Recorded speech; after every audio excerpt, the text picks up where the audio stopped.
porque no veas a las personas significa que las voces no son reales. Psicofonías. Aquí tenemos voz hasta los que estamos en el más allá.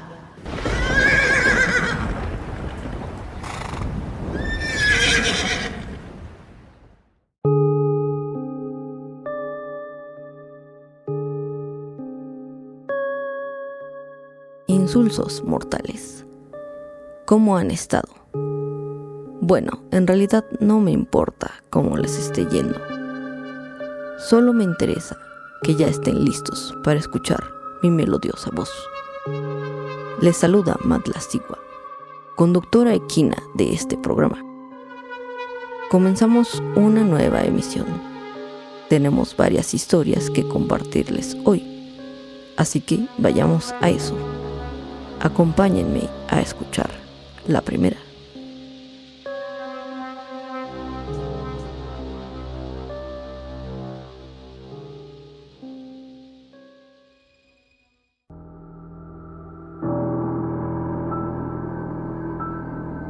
Hola, ¿qué tal, amigas de Psicofonías? Como me pidieron un relato, les voy a contar lo que me pasó a mis 8 años. Tal vez no sea tan terrorífico, y más de una persona lo descarte como algo paranormal. Pero para mi mamá y para mí, sí fueron meses angustiantes. Debo comenzar diciendo que me llamo Sofía, como mi mamá, y soy la hermana mayor. En casa solo fuimos 3, mi madre y mi hermanita. De mi padre no supimos nada más después de que se fue por gusto, a los pocos meses de que naciera María, mi hermana. Y aunque hoy no importa en lo absoluto, lo cierto es que a mi mamá sí le afectó por años. Cuando María comenzaba a caminar, mi mamá decidió que era buen tiempo de que durmiera sola. Aunque es un decir, ya que las 3 dormíamos en el mismo cuarto. Se refería a que tuviera una cama propia, y así lo hizo. Todo estuvo bien los primeros días, pero al paso de un par de semanas, comenzó a ocurrir lo que les cuento. A medianoche, María se bajaba de la cama y se acostaba a dormir en el piso, o al menos eso pensábamos. Al paso de los días, María aparecía más y más cerca de la puerta del cuarto. Ni mi mamá o yo notábamos cuando ella se bajaba de la cama. Así que comenzamos a dormir con ella, pero ni eso sirvió. Al recostarnos en su cama, un sueño nos abrumaba y quedábamos profundamente dormidas hasta la mañana siguiente, cuando María aparecía un poco más cerca de la puerta. Quiero decirles que no nos preocupaba de sobremanera, ya que María no lloraba, ni tuvo nunca marcas o moretones, no dejó de comer, ni presentó nunca un síntoma extraño. Solo era una niña que, aparentemente, no le gustaba su nueva cama. Pero llegó el tiempo de lluvias, y ahí fue que notamos algo extraño. Mi mamá vio unas pequeñas marcas en el piso, unas huellas de lodo que marcaban perfectamente unos zapatos bien dibujados alrededor de la cama de María. Ella aún no tenía muñecas ni juguetes similares, y aunque mi mamá trató de no darles importancia, las huellas aparecían diario, y la niña, que día tras día despertaba en el piso, la obligaron a buscar ayuda. No sé bien, ni quiero preguntarle, cómo encontró a un señor que resolvió el problema. Él le dijo a mi mamá que ella tenía la culpa de todo, ya que aún extrañaba a su esposo. Y eso lo estaba resintiendo María, y por eso atrajo a un pequeño duende, Al parecer este duende no tenía malas intenciones. Solo estaba ahí para jugar con mi hermana y que no se sintiera triste. El duende jugaba con ella por las noches, hasta que María se quedaba dormida por el cansancio. Aún así, no era sano que estuviera cerca, ya que se alimentaba de nuestras energías. Desde esa noche comenzamos a rezar mucho y pusimos unos dulces a los pies de la cama. Pero lo más importante es que mi mamá tendría que soltar ese rencor, amor, deseo, ira, básicamente todo lo que sintiera por mi padre, para que dejara de transmitírselo a María. Y aunque costó un poco, quizá unas 3 veces más, mi hermana apareció dormida en el piso. Ya no se repitió diario, y de a poco fuimos superando ese acontecimiento. Hoy, las 3 somos adultas. Mi mamá no se casó con nadie y María tiene 2 hijos pequeños. Quizá la única secuela que quedó es un peculiar gusto por comprar peluches, figuras y lo que sea que tenga forma de duende. Es raro, porque nunca le contamos a detalle lo que le pasó. Espero que les guste este relato. Poco terrorífico, pero es real.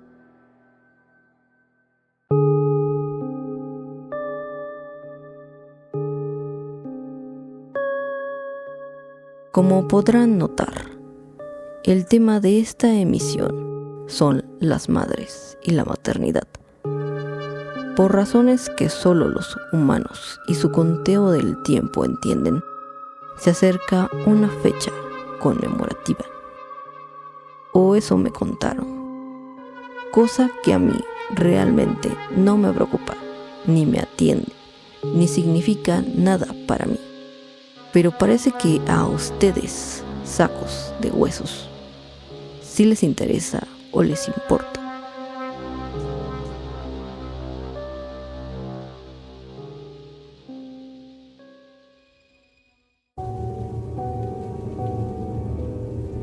Hola equipo de psicofonías.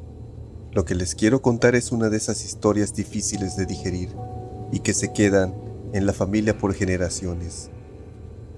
Me llamo Ricardo y lo que les cuento pasó por allá de finales de 1997, cuando yo tenía 6 años. Ese año fue particularmente trágico. Murieron mi abuelo materno y paterno, un primo y una tía, y el 13 de noviembre también murió mi madre. Cabe resaltar que ninguna de las muertes estuvo relacionada. Las enfermedades se llevaron a mis abuelos. Mi primo y mi tía murieron en un accidente y mi mamá murió tras muchos años de lidiar con la diabetes. Lo sobrenatural no es la muerte de tanto pariente, pero para llegar a ello, debo contarles primero de Catalina, una amiga muy cercana a mi mamá en su juventud. Ellas dos fueron inseparables. A todos lados iban, vacaciones, reuniones, escuelas, a todo. Catalina siempre fue muy cercana y cuidó a mi mamá, ya que desde siempre fue muy enfermiza. Por eso mi hermana mayor se llama como ella, Catalina, aunque toda la familia siempre se opuso a ese nombre, porque como leerán a continuación, se sabía que Catalina fue bruja. Desde muy niñas, ambas amigas se prometieron que la primera hija de cada una llevaría su nombre. Aunque Cata no alcanzó a tener hijos, ella murió en muy extrañas circunstancias, de una enfermedad que nadie supo qué fue y que se la llevó en poco más de un mes. Catalina pasó de tener una salud impecable a desmoronarse a tal punto que mi enfermiza madre era quien la cuidaba ahora. En una de esas tantas tardes de agonía, Catalina le pidió a mi mamá que por ningún motivo faltara a su funeral. Ella dijo que sí, pero con la condición de que Cata también fuera el suyo. Obviamente mi mamá intentaba hacer una broma, decirle de alguna manera que no moriría, sacarle una sonrisa o lo que fuera. Catalina se rió un poco y asintió con la cabeza, y murió a los 3 días. Mi mamá fue al velorio, como lo prometió, Y pasaron 20 años de eso. Nada raro pasó en esos días. También cumplió con eso de nombrar a su primera hija con el nombre de su amiga, aunque mis tíos estaban preocupados de que eso atrajera las malas vibras que se llevaron a Catalina, ya que su familia era bien conocida por practicar la brujería. Pero nada pasó, por lo menos hasta el 14 de noviembre de 1997, cuando se apersonó en el velorio de mi mamá. Mis tíos la reconocieron. Catalina estaba parada al lado del cajón, perfectamente clara, nítida, a plena luz del día, como una asistente más. Pero ninguno de ellos se atrevió a dar un paso al frente. Catalina estuvo un buen rato parada ahí, viendo fijamente el cuerpo de mi mamá. Luego se dio media vuelta a la salida. Pasó junto a mi hermana y le dijo algunas palabras, aunque mi hermana asegura no recordar. Solo sabe que esa señora que le habló lo hizo de una manera muy pacífica y la tranquilizó. Solo mi hermana asegura haberla visto en el entierro, ahora desde la distancia, caminando entre las tumbas sin quitarle la vista al cortejo fúnebre que terminaba de sepultar a mi mamá. Durante mucho tiempo quisimos visitar la tumba de Catalina, pero nunca dimos con ella, como si no estuviera. Al principio pensamos que nuestros tíos no querían decirnos la ubicación exacta, pero después de recorrer varias veces el cementerio, no pudimos localizarla, y no es como que aquí acostumbren a desenterrar a los difuntos, ya que hay cruces incluso desde antes del siglo XX. Quizás se la tragó la tierra, quién sabe. Bueno, esa es mi historia, ojalá les guste.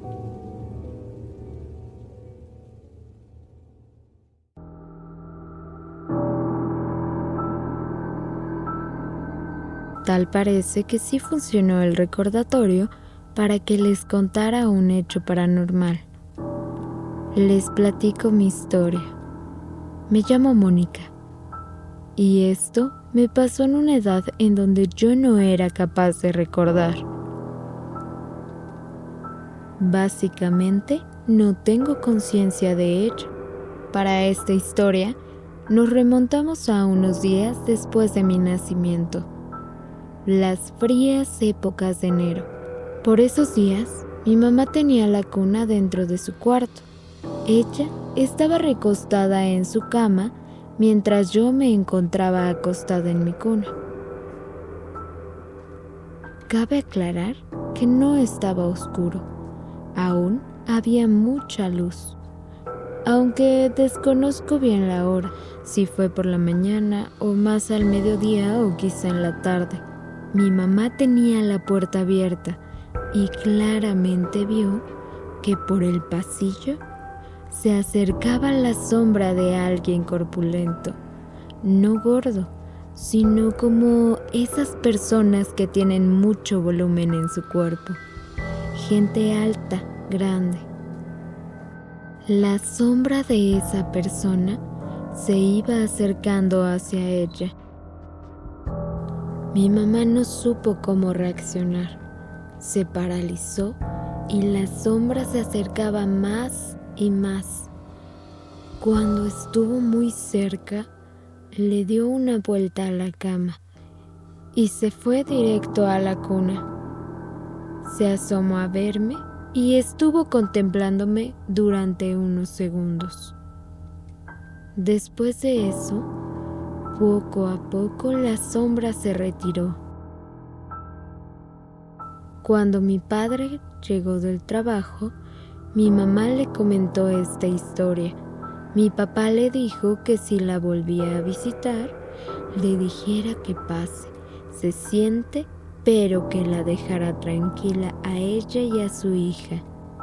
Y sí, a los pocos días volvió a aparecer la sombra y mi mamá le dijo: pasa, siéntate y déjanos tranquilas.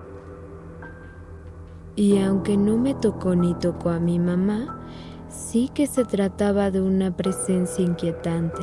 Al paso del tiempo, Mi mamá se enteró que poco antes, quizá un par de días antes, había muerto una persona cercana a uno de los miembros más cercanos de la familia.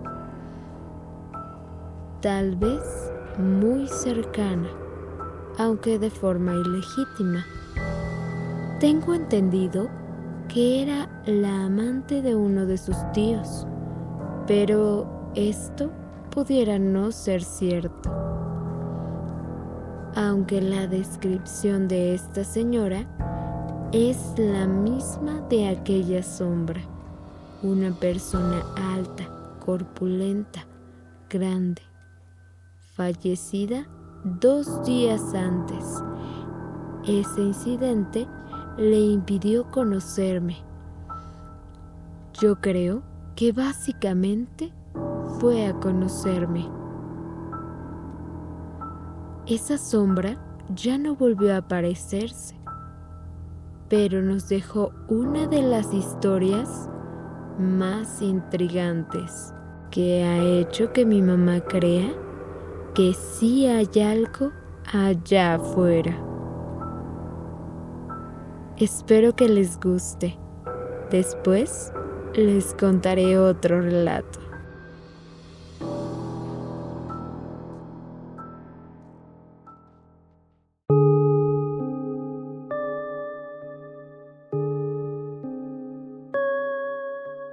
Está muy curioso que el amante de tu tío haya esperado a conocerte después de muerta, cuando ni estaba realmente emparentada contigo. Más el relato de las amigas muertas, me recuerdan que los mortales hacen cosas bien raras estando vivos y también estando muertos. Supongo ha de ser su apego emocional a personas o a promesas, o también a la repetición de ciertas actividades que se vuelven su normalidad.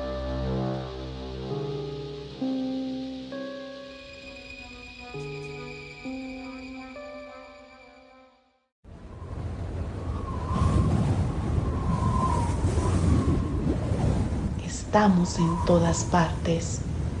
Presta atención a las voces del viento.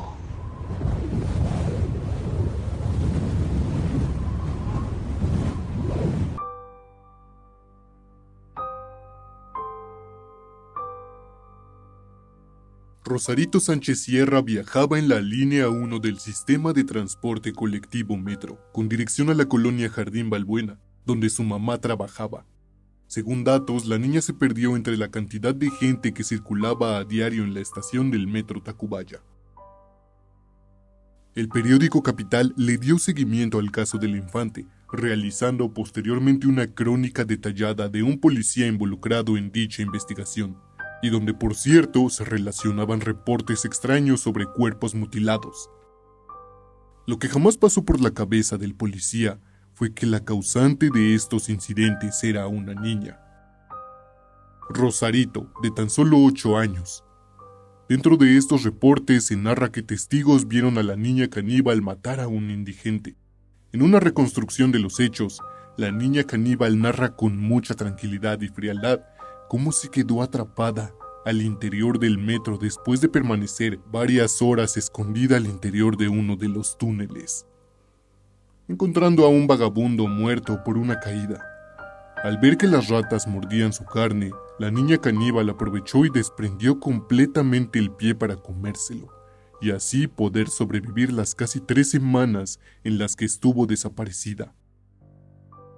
Aunque el reportaje del periódico le atribuyó la muerte de 3 vagabundos más, estos números jamás fueron confirmados.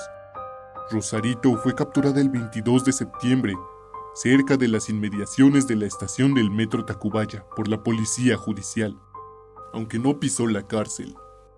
Debido al caso tan traumático que vivió ella y su familia, pasó toda su vida recluida en el Instituto Mexicano de Investigación Psiquiátrica, siendo olvidada por los habitantes de la Ciudad de México. La historia de Rosarito, la niña caníbal, quedó sepultada por varias décadas, hasta que se reportó su fallecimiento. Rosario Sánchez Sierra murió en su cama en el año 2010. Ucronía publicada en la revista Insolente en 2016.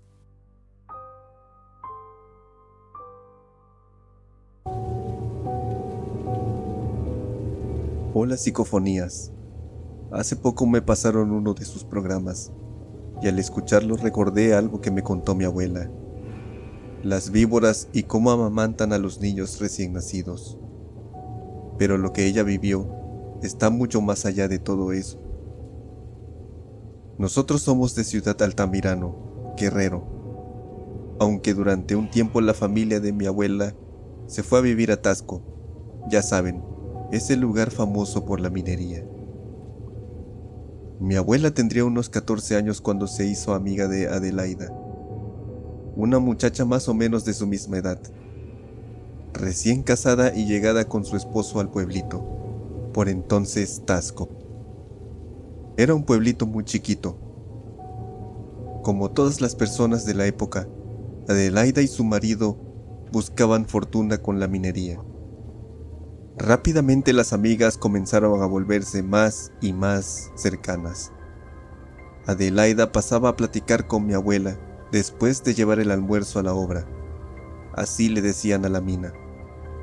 Platicaban un buen rato y después a sus quehaceres. Todo marchaba muy bien, pero a los pocos meses algo cambió. Mi abuela notaba cómo Adelaida pasaba cada vez más temprano a dejar el almuerzo, pero regresaba más tarde, hablaba poco y siempre como con prisa. Su aspecto cambió, ahora se veía enferma, pero luego se enteró que estaba embarazada y todos asumieron esos cambios a su embarazo, una madre primeriza. Sin embargo, la conducta de Adelaida no parecía mejorar.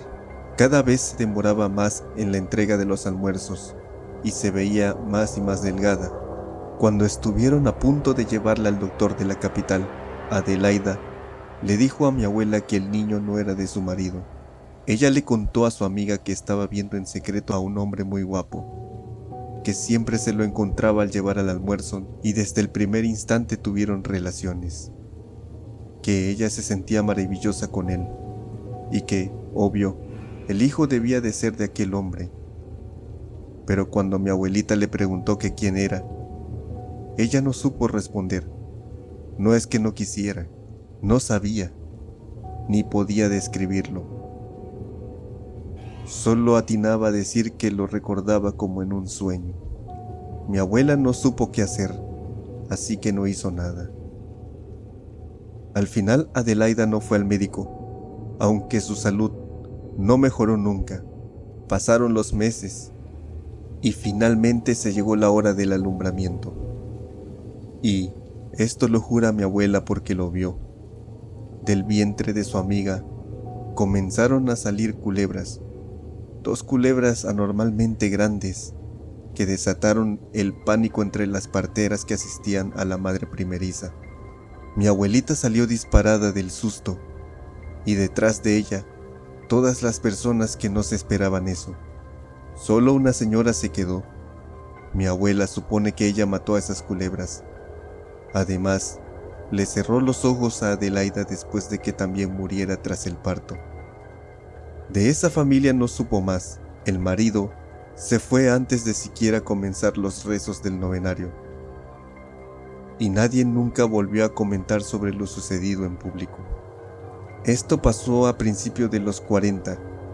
Mi abuela murió hace unos 20 años, pero siempre juró que aquel hombre que Adelaida veía era una culebra que se enamoró de ella y se las ingenió para poseerla sexualmente, como era la creencia de esos lugares.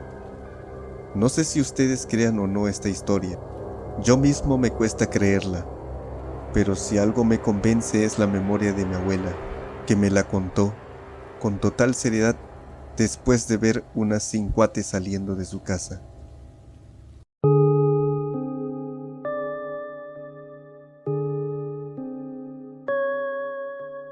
Muy bien, muy bien. Por este tipo de casos Es una de las razones por las que conduzco este programa. Tiene todo lo que me gusta. Y además, creo reconocer a esa culebra. Le voy a preguntar sobre este suceso. A ver qué me cuenta o chismea ese condenado.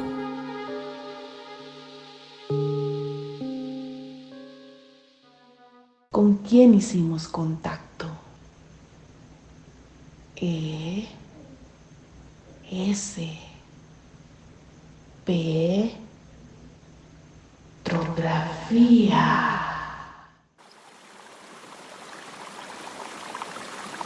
Mayo es un mes muy asociado a la figura de la madre, al menos en este lado del planeta. Y aunque uno de los espectros más famosos de nuestras leyendas también se ha recordado por su papel de mamá en busca de sus hijos, no es ni de cerca la más aterradora historia materna que estas tierras tienen para contarte. Si hablamos de una mujer que ronda los ríos y selvas en busca de su descendencia y además es capaz de terminar con tu vida, tenemos que contarte de la Tulevieja. Surgida del folclore de Costa Rica y Panamá, posiblemente de las tribus Bibri, donde aún hoy la llaman Itzo, la Tulevieja es una mujer que fusiona algunos mitos que quizá te sean familiares, pero los deforma al punto de volverlos más terroríficos de lo que ya eran. 3 posibles orígenes tiene este espectro femenino, desde la vieja que murió ahogada hasta la joven arrepentida de un adulterio, pero la versión más famosa la señala como una madre que al no querer hacerse cargo de su recién nacido, decidió abandonarlo para que muriera de hambre. Arrepentida, regresó a salvarlo, pero ya no lo encontró. Solo halló su sombrero de tule en donde lo había dejado. Horrorizada, se lanzó al río para morir ahogada. Sin embargo, su alma se transformó en un demonio con patas de gavilán, alas de pájaro, rostro monstruoso y sus pechos al descubierto rebosantes de leche, listos para amamantar a su bebé, al que busca con desesperación. Y su sello característico, su sombrero de tule, que nunca se quita, no importa en qué forma la encuentres. Las hormigas anuncian su presencia, ya que siguen el rastro de leche que sus pechos dejan por el camino. Aunque también te la puedes encontrar en la forma de una voluptuosa joven que se baña en el río, con su torso desnudo, mismo que utiliza para atraer a los hombres, a quienes invita a tocarla mientras baila provocativamente, para luego mostrar su verdadera figura y atraparlos con su poderosa pata, para después devorarlos.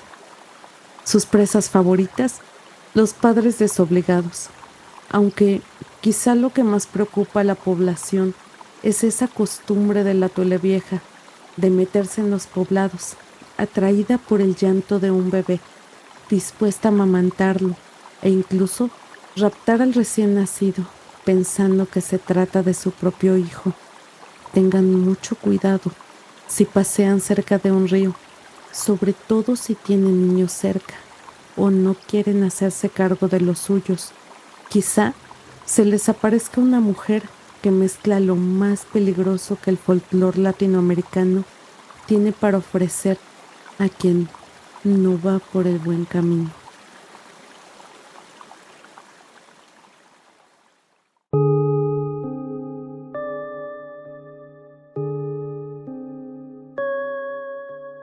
Mi estimada Tulevieja Itzo, o como sea que le llamen ahora, los sacos de gusanos que aterroriza.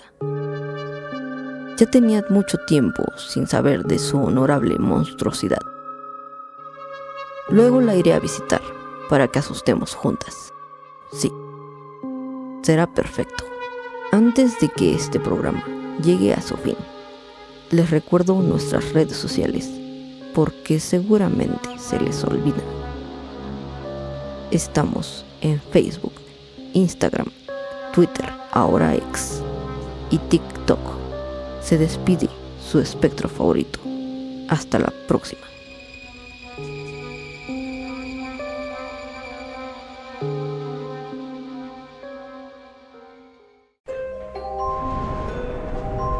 Ya casi sale el sol, pero nuestras voces seguirán aquí aunque no puedas oírnos.